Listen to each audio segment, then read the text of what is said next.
primer domingo de agosto de 1831, Dresden, Nueva York.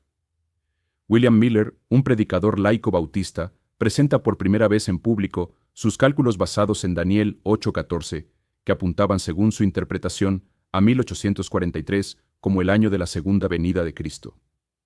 Con el tiempo sus seguidores serían llamados milleritas, en referencia a su apellido. Importante no confundir milleritas con milenaristas, ya que son cosas diferentes.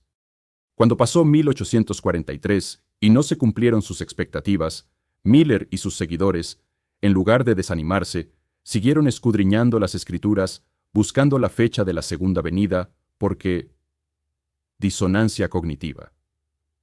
Si no sabes lo que es la disonancia cognitiva, te dejo el enlace de arriba para que conozcas el concepto con claridad. Como decíamos, Miller y sus seguidores ajustaron sus cálculos y llegaron a la conclusión de que ahora sí, segurito, regresaba Cristo a la tierra el 22 de octubre de 1844. Día conocido dentro de la historia adventista como el Gran Chasco. Pero como la disonancia cognitiva no conoce límites, algunos seguidores de Miller siguieron escudriñando las Escrituras buscando fechas, otros buscaron darle otra interpretación a lo ocurrido el 22 de octubre de 1844. Uno de estos grupos llegó a la conclusión de que en 1844 Cristo había pasado del lugar santo al santísimo en el templo celestial, iniciando con esto el juicio investigador, una doctrina que se volvería central en el adventismo. De acuerdo con esta doctrina, en 1844 Cristo empezó a revisar los registros de vida de todos los que han sido creyentes en Cristo para determinar quién será salvo. A partir de esta reinterpretación se consolidó un grupo de creyentes. Parte de este grupo de creyentes fueron James White, un predicador carismático, y su esposa, Ellen G. White, quien afirmaba recibir visiones divinas, quienes se consolidaron en líderes indiscutibles del movimiento. Con el tiempo, las visiones de Ellen G. White llegaron a formar parte fundamental en el desarrollo doctrinal, organizativo y ético de la Iglesia.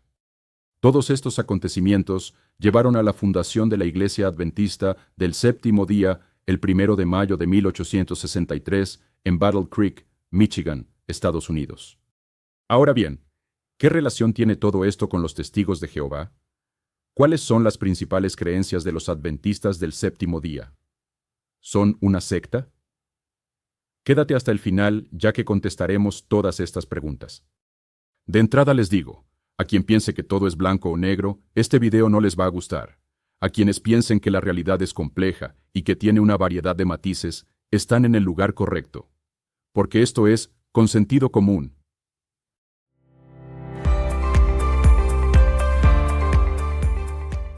Primer punto. ¿Qué relación tienen los adventistas del Séptimo Día con los testigos de Jehová?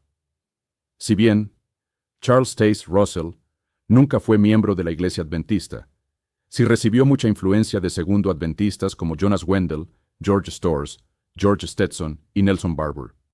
Esta influencia es fácil de discernir si comparamos la metodología con la que milleristas y russellistas llegaron a sus conclusiones sobre el fin del sistema de cosas. Observa el siguiente cuadro. Miller y Russell llegan a sus respectivas fechas basados en pasajes del libro bíblico de Daniel. Ambos hacen una contabilidad de un día por un año de los periodos estudiados. Los dos toman un punto de partida histórico con base en su interpretación del texto. Aquí aprovecho para comentar que el punto de partida de Russell es falso, pues la historia no nos da el año 607 antes de nuestra era como la fecha del exilio en Babilonia. Pero ese es otro hecho vergonzoso que amerita un video completo. Ambos hacen sus cuentas a partir del punto de partida escogido. Llegan a un determinado año y finalmente fabrican una expectativa con base en su interpretación del texto bíblico. Queda claro que el originador de este modelo fue William Miller, y Russell lo imita interpretando otro pasaje. Incluso en la reinterpretación que tuvieron que hacer pasadas esas fechas, milleristas y russellistas se parecen. Ambos grupos terminaron diciendo que en esas fechas sí ocurrió algo, pero no en la tierra, sino en los cielos de forma invisible. Qué conveniente no.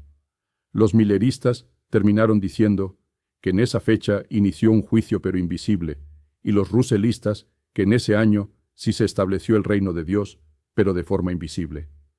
Qué predecibles. Y a la vez, qué manera de insultar la inteligencia de sus seguidores. Pero ¿qué les digo? Bendita disonancia cognitiva. De las influencias de los segundo-adventistas sobre Russell, también debemos su rechazo a la inmortalidad del alma y al tormento eterno en un infierno de fuego. Enseñanzas que hasta la fecha los distinguen tanto a los adventistas como a los testigos de Jehová de otros grupos cristianos. Bien, ya entendimos la influencia de los milleristas en el pensamiento de Charles Taze Russell, y por qué podemos considerar a los testigos de Jehová primos hermanos de los adventistas. Ahora bien, ¿en qué creen los adventistas del séptimo día actuales? Es relativamente fácil saber cuáles son las creencias de los adventistas del séptimo día, ya que en 1980 definieron un listado de 27 creencias básicas a las que añadieron una más en 2005, haciendo un total de 28 creencias básicas, y son las siguientes. 1. Las Sagradas Escrituras. La Biblia es la palabra de Dios inspirada y la única regla de fe y conducta. 2. La Trinidad. Dios es uno solo, pero existe eternamente en tres personas: Padre, Hijo y Espíritu Santo. 3. Dios el Padre es el Creador, sustentador y soberano de toda la creación. 4. Dios el Hijo. Jesucristo es Dios encarnado, Redentor de la humanidad, cuya vida perfecta y sacrificio traen salvación. 5. Dios el Espíritu Santo es la tercera persona de la deidad activa en la creación, inspiración, redención y santificación. 6. La creación. Dios creó el mundo en 6 días literales y descansó el séptimo día. 7. La naturaleza del hombre. El ser humano fue creado a imagen de Dios, pero cayó en pecado y necesita redención. 8. El gran conflicto. Existe una lucha cósmica entre Cristo y Satanás por la lealtad del ser humano. 9. La vida, muerte y resurrección de Cristo. A través de estos actos, Dios proveyó el único medio de salvación.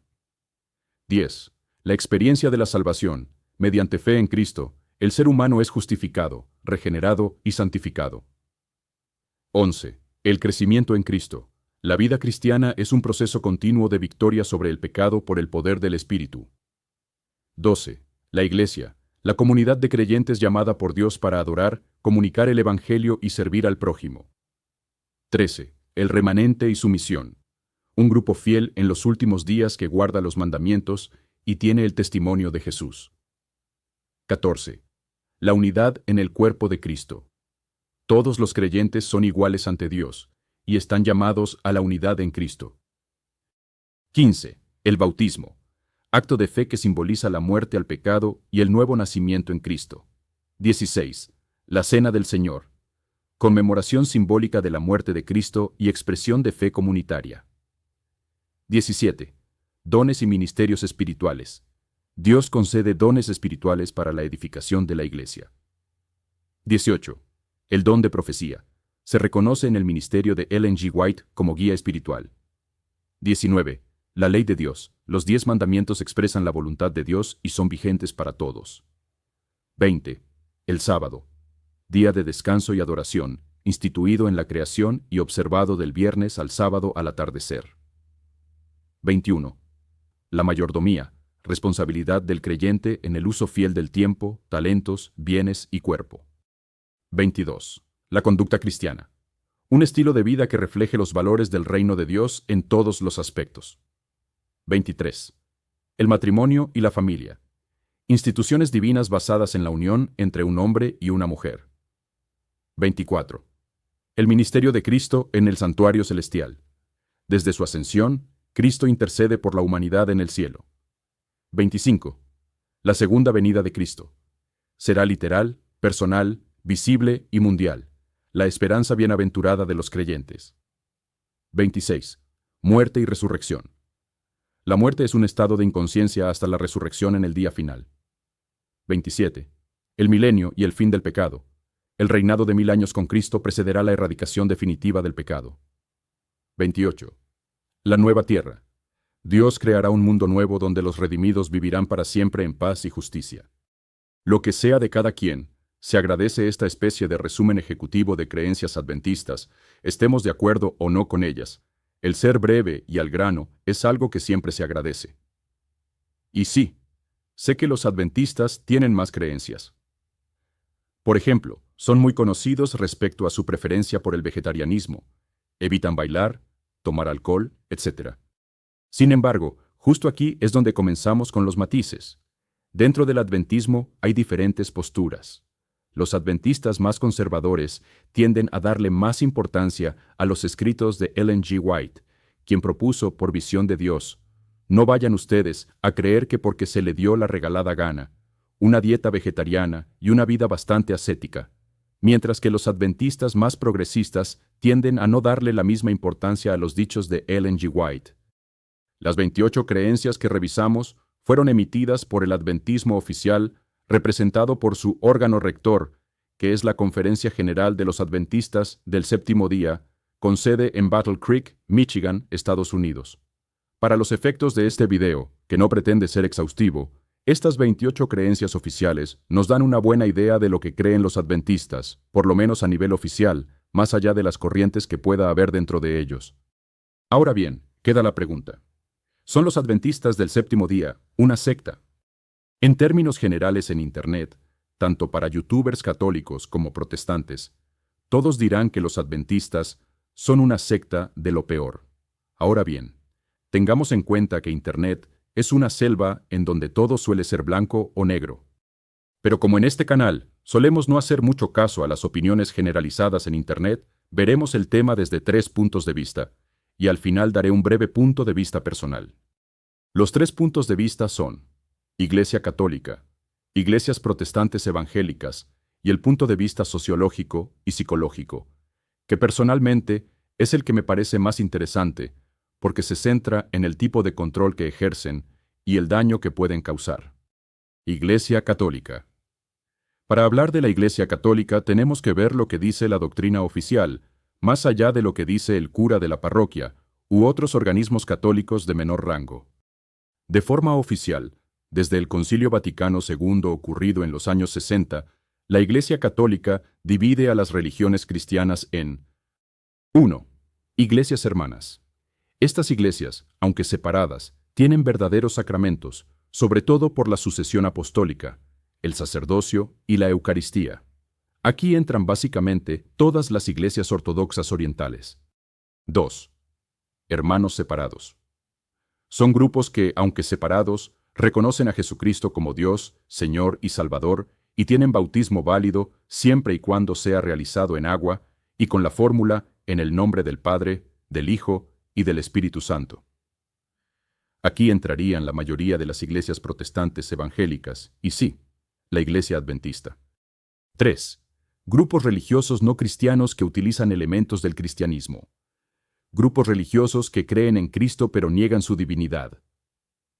Aquí entran testigos de Jehová, mormones y otros. Es la opinión de la Iglesia Católica, a mí no me echen la culpa. Ahora veamos el punto de vista del evangelismo protestante. Esto es más difícil de definir puesto que no existe un único organismo rector del protestantismo. Sin embargo, desde un punto de vista teológico protestante tradicional, el cristiano se define por 3 cosas. 1. Aceptar la divinidad de Cristo. 2. Aceptan la salvación por la sola fe en Cristo Jesús. Y 3. Aceptan la Biblia como única revelación de Dios a la humanidad.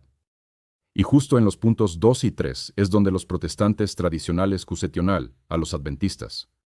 Con respecto a la salvación por la sola fe en Cristo, los adventistas en los puntos 9 y 10 de sus creencias básicas aceptan la salvación mediante Cristo. Sin embargo, muchos teólogos protestantes opinan que al exigir guardar el sábado, los adventistas invalidan su dicho de la salvación por la sola fe en Cristo. Y respecto al punto 3, considerar a la Biblia como única revelación de Dios, recordemos que los adventistas aceptan la autoridad profética de Ellen G. White.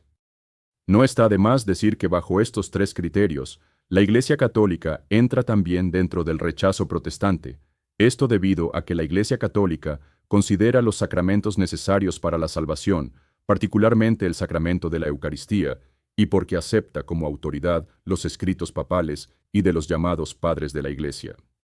Pasemos ahora a la prueba estrella, el punto de vista psicosocial. Nos basaremos en el modelo Byte. El modelo Byte fue creado por Steven Hassan, reconocido profesional de la salud mental estadounidense, autor y experto en sectas y control mental, y exmiembro de la Iglesia de la Unificación, conocida como los Moonies. El acrónimo BYTE representa los 4 tipos de control que ejercen los grupos autoritarios sobre sus miembros. La B es de behavior, en español, comportamiento. I de information o información en español. T de thought, pensamiento en español. E de emotion, en español, emoción. En síntesis, el modelo BYTE consiste en analizar como un grupo, el cual puede ser religioso o de otro tipo. Controla el comportamiento, la información que reciben, el pensamiento y las emociones de sus adeptos. Así que vayamos directo al análisis BYTE de los adventistas del séptimo día. Control del comportamiento. Nivel medio. Fomentan estilos de vida saludables como no fumar, no beber alcohol, alimentación sana, pero no impone disciplina punitiva por incumplimientos en la mayoría de los casos. Existen normas sociales internas sobre vestimenta, relaciones y entretenimiento, aunque varían en su aplicación según la región. Sin embargo, es importante para ellos no trabajar y asistir a la iglesia en sábado. Control de la información, nivel medio. Aunque tiene su propia editorial y red de publicaciones, los miembros no tienen prohibido leer fuentes externas. Sin embargo, se desalienta el consumo de doctrinas o críticas apóstatas. No hay censura total ni restricción de acceso a Internet o bibliografía secular. Control del pensamiento, nivel medio-alto. Se promueve una cosmovisión estructurada con interpretación profética única. Se desincentiva el cuestionamiento doctrinal interno, aunque oficialmente se respeta la libertad de conciencia. Se considera que la Iglesia Adventista del Séptimo Día es el remanente de fieles que da testimonio de Cristo. Es decir, enseñan que solo ellos poseen la verdad. Control emocional, medio alto. El uso del juicio investigador, con esta idea de estar siendo constantemente evaluado por Dios, suele inducir sentimientos de culpa, ansiedad o miedo, lo que genera presión emocional. Suelen disciplinar o quitar la membresía de la iglesia, así lo llaman, cuando hay inmoralidad sexual, apostasía doctrinal, rebelión abierta contra la autoridad eclesiástica o conducta que cause escándalo o división. Esta condición implica pérdida de voz y voto en las decisiones de la iglesia, así como un llamado al arrepentimiento, pero no existe la obligación de cortar lazos sociales o familiares, ni retirar el habla. En la práctica, lo que ocurre es que, en comunidades conservadoras, el disciplinado puede sufrir aislamiento social no oficial, presión emocional o pérdida de amistades, aunque en congregaciones más abiertas se mantiene el contacto y se promueve la restauración. En el cuadro que pueden ver en pantalla, hice una apreciación personal del control que ejercen sobre sus miembros los grupos religiosos mencionados en este video. Para poderlos poner en un mismo rasero, me baso en el control que ejercen actualmente sobre sus miembros. No en la Edad Media, no en el siglo XIX, sino actualmente. Hice una escala del 1 al 10, donde 1 es prácticamente ningún control, y el 10 es control absoluto. Pueden observar a la Iglesia Católica, así como a las iglesias protestantes tradicionales en escala 4 de control, y a los testigos de Jehová en 9. Y a los testigos de Jehová, que me pregunten por qué les doy un puntaje casi tan alto como el de los davidianos. No me obliguen a decirles que estuve tentado a ponerlos en 11 porque autodesvividos en Waco fueron 86, mientras que desvividos por no aceptar transfusiones de sangre han habido cientos. Pero regresando al tema del video, ubico de acuerdo a lo hoy revisado a los adventistas del séptimo día en un 6 o tal vez 7. Esto no deja de ser una apreciación personal. ¿Ustedes qué opinan? ¿Les gustaría seguir usando esta tabla para analizar otros grupos? Los leo en los comentarios. No quiero terminar el video sin señalar el siguiente punto. Señores adventistas, me permito recordarles que las predicciones científicas son muchísimo, pero muchísimo más fiables que sus interpretaciones de la Biblia. Me llama muchísimo la atención el total desprecio por los hechos científicos por parte de la Iglesia Adventista. Dicho desprecio queda patente en su creencia número 6, a saber, que el mundo fue creado en 6 días literales. Algunas iglesias han moderado este tema, afirmando que no tenemos que tomar de forma literal el relato de Génesis. Pero en este caso, los adventistas afirman que la Tierra fue creada en 6 días literales. Unos 400 años antes de Cristo, Aristóteles predijo que la Tierra era redonda, al observar la sombra que proyecta la Tierra sobre la Luna durante un eclipse lunar, así como la manera en que desaparecen los barcos en el horizonte. ¿Se equivocó Aristóteles en su predicción? Hoy sabemos que no. 200 años después de Aristóteles y unos 200 años antes de Cristo, el matemático y astrónomo Eratóstenes de Cirene predijo el tamaño de la circunferencia de la Tierra con base en los conocimientos básicos de astronomía que había en aquellos tiempos, y la trigonometría. Sí, esa que nunca te gustó cuando ibas a la escuela. ¿Cuánto mide la circunferencia de la Tierra según la predicción de Eratóstenes? 252.000 estadios. ¿Cuánto es eso en kilómetros? 39.690 kilómetros. ¿Fue cierta la predicción de Eratóstenes? Completamente. Hoy con instrumentos superprecisos, sabemos que la circunferencia de la Tierra es de 40.075 kilómetros. Por lo tanto, la precisión de Eratóstenes fue de 98.25%. ¿No te parece sorprendente? Sobre todo, tomando en cuenta que sus instrumentos de medición fueron una vara, reglas, escuadras y sí, trigonometría. Sé que no es el tema del canal, pero ¿te gustaría conocer a mayor detalle cómo calculó Eratóstenes la circunferencia de la Tierra? Si tu respuesta es sí, pon la palabra Eratóstenes en los comentarios. Con un mínimo de 25 solicitudes, hago el video. Otro ejemplo, en 1705 con base en las leyes de Kepler y Newton, Edmund Halley predijo que un enorme cometa sería visible en el cielo en 1758. ¿Se cumplió su predicción? Completamente. Hoy ese cometa lleva su nombre. Es el cometa Halley y lo volveremos a ver el 28 de julio de 2061. Perdón que me desvíe del tema, pero para esos tiempos ya habrá desaparecido la generación traslapada de los testigos de Jehová. ¿Cuál predicción se habrá cumplido para entonces? ¿La de la ciencia o la de los testigos de Jehová? Los leo en los comentarios. Volviendo al tema de los adventistas. Señores, las predicciones científicas han demostrado vez tras vez ser ciertas, mientras que sus interpretaciones de la Biblia, como las de 1843 y 1844, fueron falsas. Por lo demás, sus creencias son ampliamente debatibles. No entiendo entonces su necedad de seguir creyendo que la Tierra fue creada en 6 días literales, y no contentos con eso, ponerlo dentro de sus creencias básicas. La falta de conocimientos científicos suficientemente profundos, así como de pensamiento crítico, contribuye enormemente a que la gente sea presa fácil de estafas multinivel, estafas en general, pseudociencias, pseudoterapias, así como organizaciones coercitivas de todo tipo, como por ejemplo de coaching, de autoayuda, empresariales, financieras y sí, religiosas también. Por eso es tan peligroso el desprecio de muchas personas ante el conocimiento científico. Comparte esta información si conoces a algún adventista del séptimo día o simpatizante o simplemente a quien creas que puede serle de interés. Si te gustó el contenido, suscríbete en el botón de la izquierda. Adicionalmente, te dejo enlaces a varios de mis videos, que estoy seguro serán de tu interés. Nos vemos antes de que regrese el cometa Halley.